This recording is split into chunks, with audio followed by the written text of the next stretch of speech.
What if a weapon was so effective, so revolutionary, that the most powerful people of its time tried to have it banned? What if a single invention could save an empire on the brink of collapse, or shatter the very foundations of a society? This isn't science fiction. From a mysterious fire that could not be extinguished to a simple mechanical bow that made a commoner deadlier than a nobleman, these are the stories of weapons that were deemed a little too good at their job. They weren't just feared by the soldiers facing them, but by the leaders, thinkers, and popes of society itself who called them unfair, unholy, and a threat to the world as they knew it. In the 7th century, the Byzantine Empire, the last remnant of Rome, was on the verge of collapse. Weakened by decades of war, it faced a new and existential threat from the south. Massive enemy fleets sailed on the capital, Constantinople, the wealthiest city in the world. The city and the empire with it desperately needed a miracle. They got one. It was a terrifying, secret weapon the Byzantines called sea fire or Roman fire. Today we know it as Greek fire. The exact recipe is one of history's most fiercely guarded state secrets, so guarded that its precise composition remains unknown to this day. But scholars believe it was a petroleum-based liquid, likely mixed with substances like sulfur and resins to create a thick, sticky goo. This concoction was the invention of a refugee named Callinicus of Heliopolis, who fled Syria and brought his knowledge to the Byzantine emperor. It was deployed from bronze tubes or siphons mounted on the prows of Byzantine warships. These devices, sometimes shaped like roaring lions and mythical beasts, would spray the liquid fire across the water.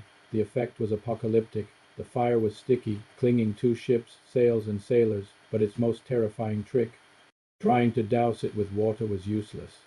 Some accounts say water only made the flames burn fiercer. It turned the sea itself into a liquid inferno. The only way to possibly extinguish it was with sand, vinegar, or urine. Enemy fleets were said to have been so terrorized that they would break formation and flee at the mere sight of the Byzantine ships preparing to unleash it. This secret weapon almost single-handedly destroyed massive invading navies during the Arab sieges of Constantinople.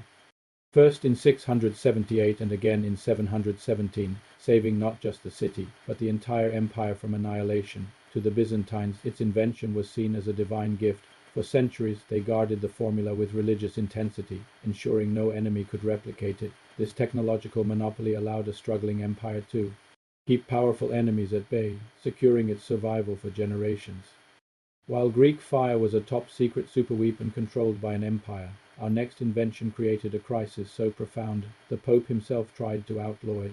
It was simple, mechanical, and ridiculously deadly. The crossbow. For centuries, the medieval battlefield was dominated by one figure, the heavily armored knight.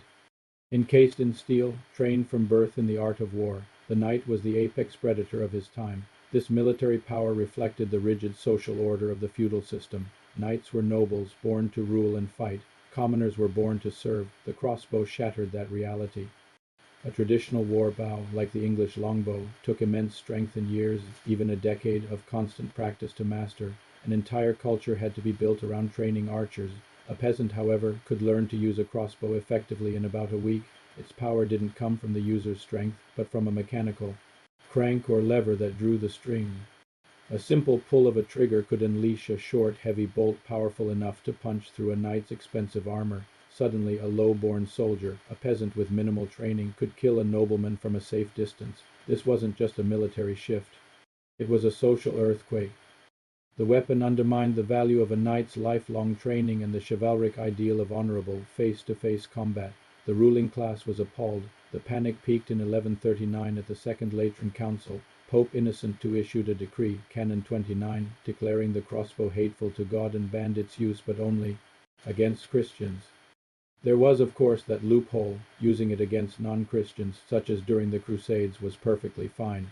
Even so, the ban within Europe was a spectacular failure. The weapon was just too effective. Kings and commanders quickly realized that if your enemy was willing to use crossbows, you had to as well, or you would be slaughtered. The weapon's spread was unstoppable.